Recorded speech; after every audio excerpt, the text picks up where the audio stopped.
Mesdames et messieurs, bonsoir et bienvenue dans cette édition dont voici le sommaire. Revue du portefeuille du groupe de la Banque mondiale à Conakry, évaluation du niveau d'exécution des projets et programmes, un état des lieux des performances enregistrées, de nouvelles mesures pour renforcer l'adéquation des interventions. La Guinée active sa diplomatie économique. Fatima Camara en première ligne, le programme Simandou au cœur des échanges des partenaires en construction avec Madagascar. Conakry reçoit Omar Laye, une star africaine au cœur de la capitale guinéenne. Un spectacle géant, des foules mobilisées, la Guinée, nouvelle destination culturelle en lumière. Bienvenue dans cette édition, bonsoir. Au Palais de la Colombe, les acteurs du programme Simandou étaient réunis ce samedi autour du Premier ministre Amadou Ouriba, une rencontre élargie aux membres du gouvernement et aux différentes parties prenantes du projet. Au cœur des échanges, la nécessité d'harmoniser les informations et d'accélérer la mise en œuvre des actions sur le terrain. Écoutons le ministre porte-parole du gouvernement, Ousmane Gawal Diallo, au micro de Ousmane Bangoura. Ce samedi 11 avril, Monsieur le Premier ministre chef de gouvernement a réuni autour de lui les ministres qui sont en charge des projets et programmes inscrits dans le cadre du programme Simandou 2040, suivant les instructions du chef de l'État, président de la République, à la suite du Conseil des ministres. Cette rencontre a réuni aussi bien les ministres membres du gouvernement, le ministre directeur de cabinet, président du comité stratégique Simandou, ainsi que les responsables des Delivery Units qui sont chargés du suivi et de mise en exécution des projets inscrits dans le cadre du programme Simandou. Tout ce monde, c'était pour réaffirmer la parole présidentielle et rappeler l'exigence pour chacun d'entre nous, chacun des membres du gouvernement, d'inscrire les projets prioritaires suivant le programme Simandou 2040 qui constitue le projet de société du chef de l'État et comme il l'a raffirmé à l'occasion du dernier Conseil des ministres. Donc des échanges ont eu lieu par rapport aux difficultés éventuellement rencontrées, des solutions ont été apportées et le ministre directeur de cabinet a mis en avant l'existence de la loi Simandou qui permet d'inscrire ces projets dans un cadre accéléré mais légal conformément à cette loi qui a été adoptée par le Conseil national de la transition. Donc tout ceci pour dire que les membres du gouvernement sont à cheval de bataille pour implémenter, chacun en ce qui le concerne, les projets et programmes issus du projet et du programme Simandou 2040. Et puis, Conakry a abrité la revue du portefeuille du groupe de la Banque mondiale, une rencontre consacrée à l'évaluation du niveau d'exécution des travaux et programmes en cours. Les échanges ont également permis d'identifier de nouvelles mesures visant à améliorer le niveau des décaissements et l'efficacité globale des interventions. Mamadi Gassama. Cadre de l'administration publique et représentant de la Banque mondiale se retrouvent à Conakry pour passer en revue l'ensemble des projets financés par l'institution en Guinée. Il s'agit de faire le point sur l'état d'avancement des programmes et identifier les contraintes liées à leur mise en œuvre. On a analysé en détail tous les défis et les goulots d'étranglement dans la mise en œuvre des projets. Et on s'est mis d'accord sur une nouvelle manière de superviser un peu la mise en œuvre de ce portefeuille. On a bien pris note des suggestions de Madame la Ministre, d'une revue beaucoup plus rapprochée. La rencontre a également permis de mettre en exergue la nécessité d'une meilleure coordination opérationnelle afin d'optimiser la synergie d'intervention et réduire les coûts de transaction liés à la mise en œuvre des programmes. Nous avons aussi noté que nous avons besoin de renforcer le mécanisme de coordination entre partenaires techniques et financiers. Et donc nous allons travailler avec les autres partenaires pour que cela soit une réalité. Du côté des autorités guinéennes, l'accent est mis sur l'amélioration de la capacité d'absorption des fonds et l'accélération du cycle de vie des projets depuis la planification jusqu'à l'exécution budgétaire. Nous allons travailler main dans la main avec la Banque mondiale, les autres bailleurs et partenaires techniques et financiers tels que la BAD ici présente, le FIDA, l'Union européenne, mais aussi tant d'autres, à améliorer notre capacité d'absorption, mais aussi améliorer la compréhension des procédures de ces partenaires techniques et financiers et améliorer également de leur côté les délais d'approbation, de validation et donc de retour sur les requêtes faites par la partie guinéenne également. À travers cette revue de portefeuille, la Guinée et ses partenaires entendent renforcer la gouvernance des projets, améliorer les indicateurs de performance et maximiser l'impact socio-économique des investissements publics. Et puis au CO Summit de l'océan Indien, la Guinée fait entendre sa voix. La ministre de l'Industrie, Fatima Camara, a pris part à l'un des panels consacrés à la transformation du marché fragmenté en une puissance régionale structurée, une intervention qui a permis de mettre en lumière les axes stratégiques du programme Simandou. Les échanges ont abouti à la signature de protocoles d'entente. Depuis Madagascar, Abdulkarim Camara. Pendant 48 heures, la grande île a accueilli 650 participants au CO Summit 2026. Les travaux ont été ponctués par une vingtaine de panels, des discussions qui ont enrichi la compréhension des enjeux actuels et futurs afin de trouver des solutions. Ici, la ministre Fatima Camara prend part à une plénière portant sur le thème de marché fragmenté à une puissance régionale organisée. Une occasion pour elle de décortiquer les solutions innovantes portées par le programme Simandou. La vision du président de la République, chef de l'État, était au cœur des débats. Le pilier 1, qui est constitué de l'agriculture, de l'industrie et du commerce, nous ont amenés à parler d'une intégration, un partage de savoir-faire, un partage de technologies avec d'autres pays. Et cette intégration régionale se fait aussi ici à Madagascar. Une série de visites est enclenchée par la délégation guinéenne. D'abord au ministère de l'Industrie de Madagascar, où les entretiens portent sur des réflexions autour des atouts et des faiblesses de chaque côté, dans le but de trouver des pistes de collaboration. Ensuite, chez la ministre en charge du commerce.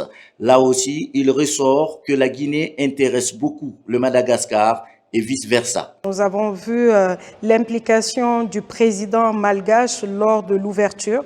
Cela prouve à suffisance l'intérêt que nos différents présidents apportent au secteur privé, qui est un levier de développement économique. Et pour nous, nous passons de la parole à l'action en concrétisant cela. Nous avons beaucoup de résolutions et de recommandations que nous allons implémenter les jours à venir au niveau de la Guinée et au niveau de Madagascar. Quelques heures après ces visites, la clôture du CO Summit est mise à profit par les 3 ministres de matérialiser le résultat de toutes ces réflexions à travers la signature d'une déclaration d'entente qui sera soumise à l'approbation des chefs de gouvernement des 2 pays. Renforcer la transparence dans la gestion des biens publics saisis. C'est dans cette dynamique que le conseil d'administration de l'agence de gestion et de recouvrement des avoirs saisis et confisqués s'est réuni en session à l'occasion de faire le point sur les activités menées, d'évaluer l'état des avoirs récupérés et de définir de nouvelles orientations pour améliorer l'efficacité du dispositif. Tcherno Younoussaba, Sekosoma. Au cœur de cette session, plusieurs points majeurs ont été examinés. Il s'agit notamment de l'évaluation des activités menées de l'état des biens saisis et confisqués, ainsi que le mécanisme de gestion et de recouvrement. Le conseil d'administration s'est également penché sur les performances de l'agence et les orientations stratégiques à venir, avec en ligne de mire la lutte contre la corruption et la mobilisation des ressources. Nous avons procédé à l'inventaire de tout ce qui a été saisi et confisqué. Nous avons pris les grandes décisions pour leur gestion, pour lutter contre la délinquance financière, pour lutter contre la criminalité économique, afin que nous renflouons les caisses de l'État. Pour atteindre ces objectifs, le conseil d'administration entend renforcer les mécanismes de transparence par la mise en place d'outils modernes de suivi, l'amélioration des procédures internes en vue d'une meilleure traçabilité des biens saisis. L'AGRASC doit fonctionner dans des comptes qu'on appelle comptes localisés dans la caisse de dépôt et de consignation. Mais il se trouve que notre pays ne dispose pas pour le moment d'une caisse de dépôt et consignation, ce qui nous amène à plaider auprès des autorités publiques au niveau le plus élevé de nous aider à la réalisation d'une caisse de dépôt et consignation en République de Guinée pour permettre à la Grâce et à d'autres institutions d'avoir ou ouvrir des comptes générateurs d'avantages au bien de celui qui a ouvert le compte et au bien de toute la population de la Guinée. Un message fort est ainsi adressé aux partenaires et aux citoyens. Faire des avoirs saisis, un véritable levier de justice, mais aussi de développement dans un cadre rigoureux et transparent. Réforme en profondeur du patrimoine bâti public, la structure change de statut et devient une société anonyme, unipersonnelle, avec l'ambition de moderniser la gestion du patrimoine immobilier de l'État. Au centre de cette mutation, une gouvernance renforcée, une meilleure performance et une valorisation accrue des biens publics. La démarche s'inscrit dans la volonté des autorités de moderniser l'administration et d'améliorer la qualité des services rendus aux citoyens. Diane Ansane nous fait le point. La Direction générale du patrimoine bâti public poursuit sa dynamique de modernisation. Désormais transformée en patrimoine bâti public, société anonyme unipersonnelle. L'institution entend renforcer la gestion, la sécurisation et la valorisation des biens immobiliers de l'État. Cette transformation s'inscrit dans une vision stratégique axée sur le professionnalisme, la performance et la transparence. Pour concrétiser cette ambition, un plan quinquennal a été élaboré autour de 5 piliers essentiels que sont la gouvernance, la sécurité juridique du patrimoine, l'amélioration des performances ainsi que la maintenance et la durabilité des infrastructures.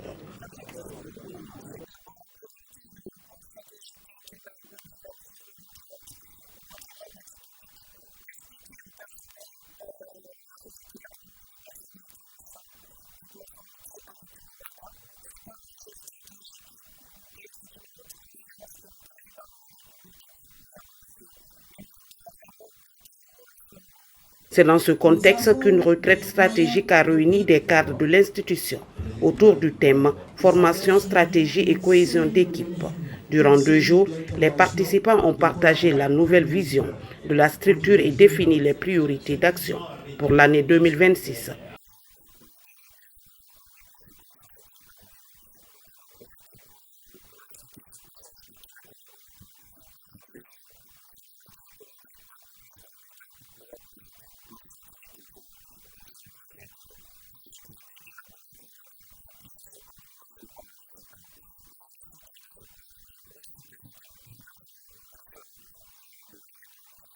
À travers cette réforme majeure, le patrimoine bâti public cherche à bâtir une administration plus efficace, plus moderne et tournée vers les résultats, au service de l'État et des citoyens.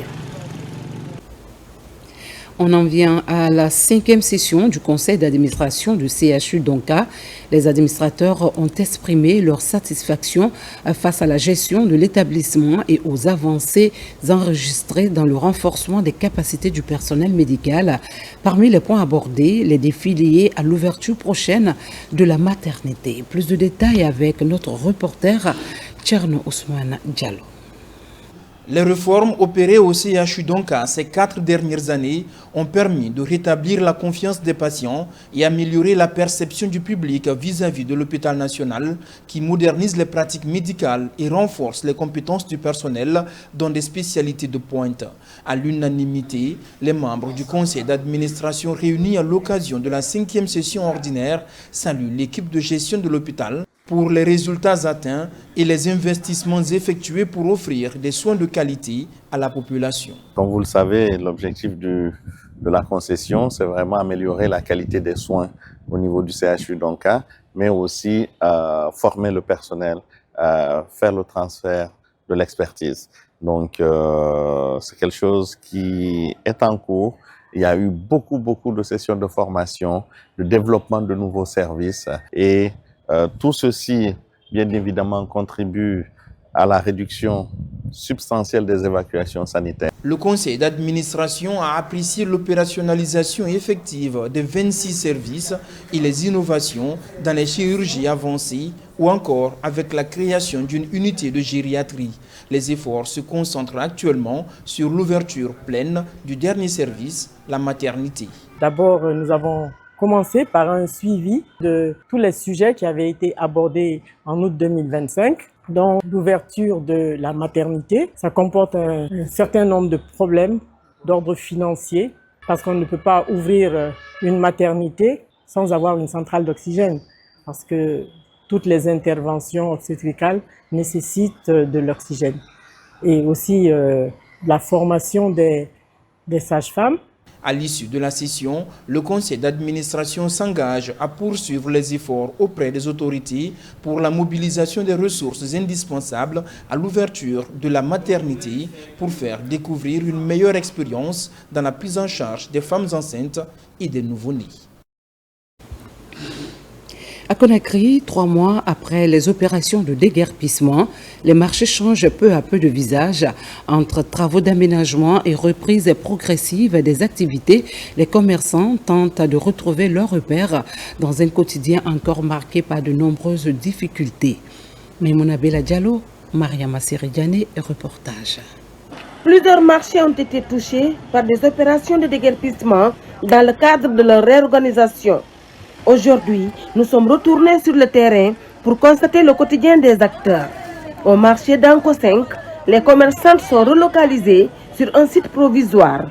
Sous des conditions parfois difficiles, elles continuent malgré tout leur activité en attendant la fin des travaux du nouveau marché. Nous sommes restés derrière les autorités car la loi est au-dessus de tous. Après le déguerpissement, ils nous ont donné un endroit provisoire, en même temps ils nous ont proposé un autre site qui est en construction, mais pas encore fini. À Anta Marché 1, certaines vendeuses ont pu progressivement réintégrer l'espace commercial. Mais sur place, les réalités restent fragiles, avec des aménagements encore insuffisants pour un retour pleinement confortable.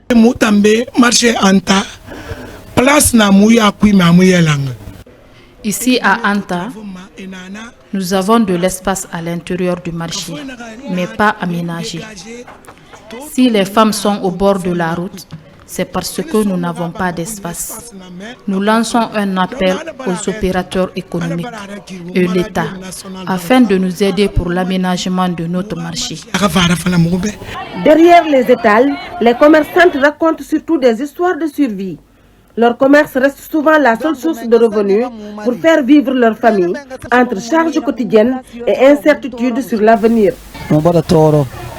Il y a des femmes parmi nous. Si elles ne sortent pas pour ce commerce, elles n'auront rien à manger. Nous demandons aux autorités de nous aider à trouver un emplacement pour mieux exercer notre commerce. Au marché de Sonfonia, le décor est différent.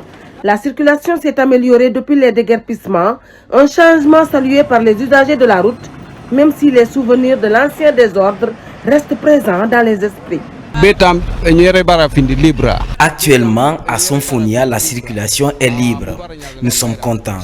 Contrairement au mois précédent, c'est au rail et à la cimenterie qu'on embarquait les clients à cause de l'embouteillage. Entre espoir d'un avenir meilleur et réalité encore difficile, les commerçantes de ces marchés poursuivent leur combat quotidien pour préserver leur dignité et leurs revenus. Le bureau guinéen du droit d'auteur amorce sa transition numérique avec le lancement d'un site web institutionnel destiné à mieux encadrer le paiement des droits d'auteur au profit des ayants droit. L'annonce a été faite lors d'une conférence de presse animée par le ministre de la Culture, du Tourisme et de l'Artisanat, Moussa Moïse Silla. Les détails avec Ousmane Ba. Il s'agit de la présentation officielle des solutions numériques du BGDA. Un site web institutionnel IBGDA qui s'applique à la gestion des œuvres et des auteurs et e-visa s'appliquant à la gestion de la demande des visas d'importation sur tous les appareils assujettis à la rémunération de la copie privée. La création d'une base de données numériques exhaustive du répertoire national et la mise en place de l'application IBGDA permettent désormais une traçabilité complète des œuvres et une gestion transparente des droits de chaque créateur. Pour ceux qui sont habitués à aller au BGDA, vous avez dû remarquer l'existence de vieux registres dans lesquels étaient mentionnés les noms des artistes, pour certains qui sont réels, pour d'autres qui sont fictifs. Et c'est sur la base de ces registres que souvent les répartitions étaient faites complètement à l'opposé de véritables critères qui permettent de rémunérer un auteur. Et donc, il fallait mettre fin à cela pour que nous quittions de la gestion moyenâgeuse. L'autre volet est relatif à une communication sur la répartition des droits au cours de l'année 2025. Pour le compte de l'exercice 2025, le Bureau guinéen des droits d'auteur a collecté un montant global de 13 639 341 196 francs guinéens.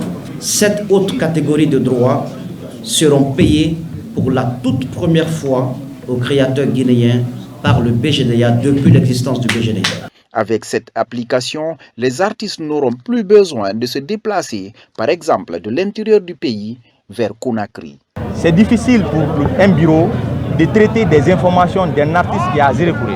Si vous dites que vous ne payez pas, alors un droit parce que l'œuvre n'est pas identifiée et l'œuvre est exploitée, créée à Zérekouré, ça veut dire qu'il faut créer un bureau à Zérekouré.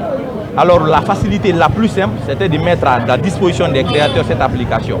Ils n'ont plus besoin de se déplacer, ils créent leur compte dans l'application, ils gèrent leur compte, ils sont informés de toute la situation de leurs œuvres. Cette solution numérique facilite aussi, entre autres, la clé de répartition des droits sur l'œuvre entre l'auteur-compositeur qui est de 60% et l'arrangeur qui va recevoir 33%. Pour une question de transparence, la répartition de chaque droit fera l'objet d'une conférence de presse, a relevé le ministre Moussa Moïse Silla. Et puisqu'on en parle, la scène musicale prend des allures de grand spectacle. La capitale guinéenne accueille l'une des figures montantes de la musique africaine, Omalaye. L'artiste nigérien, auteur, compositeur et chanteur est venu offrir au public guinéen une série de concerts à la hauteur de sa renommée. Au-delà du show, cette initiative ambitionne de positionner la Guinée comme une destination culturelle attractive, capable d'accueillir les plus grandes stars du continent et d'ailleurs. Aboubakar Diaby. Comme annoncé il y a quelques jours, l'artiste, chanteur et auteur-compositeur nigérian Omalaye est à Conakry. Cet artiste de grand renommée est venu pour livrer son premier concert géant sur le sol guinéen. Pendant cette conférence de presse, les promoteurs plantent le décor de l'événement culturel prévu les 10 et 11 avril 2026 au chapiteau Baïssa de Kaloum et au stade Petit Sori de Nongo, sous un nouveau concept intitulé Guinée vibrante pour plus de visibilité sur le pays à l'échelle internationale. Tout est possible, on peut prendre exemple aux autres pour grandir. Il y aura Akaselem qui sera là, il y aura Kangiakora aussi qui sera là. Tout ça, c'est pour une opportunité générale à nous, la jeunesse guinéenne. Donc pour les concerts, ils vont performer dans chansons et aussi de chansons. Et d'ailleurs, on aura l'opportunité de pouvoir les voir performer leur nouvel album. Ce spectacle inédit et vivant va offrir une opportunité à plusieurs artistes guinéens de partager la même scène avec l'artiste chanteur Omalaye. L'événement traduit une synergie d'action de tous les acteurs impliqués, notamment la structure Beurre de Carité et Business Industry Management. Au départ, c'était pas facile, mais grâce à Dieu, aujourd'hui, tout se passe bien. Et aussi, on doit remercier aussi les autorités parce qu'ils nous ont permis d'organiser cet événement. Ici, une large communication est effectuée sur ce projet ambitieux pour l'atteinte des objectifs fixés. Des actions concrètes sont déjà entreprises dans cette dynamique pour permettre à l'artiste Omalaye de bien tenir en haleine le public guinéen durant ces jours de concert intense à Conakry. Voilà, c'est la fin de cette édition. Merci de l'avoir suivi. L'information continue à 17h et 20h30. D'ici là, restez avec nous pour la suite de nos programmes. Et n'oubliez pas, la Guinée, notre paradis, terre de richesse et d'innovation. À très vite.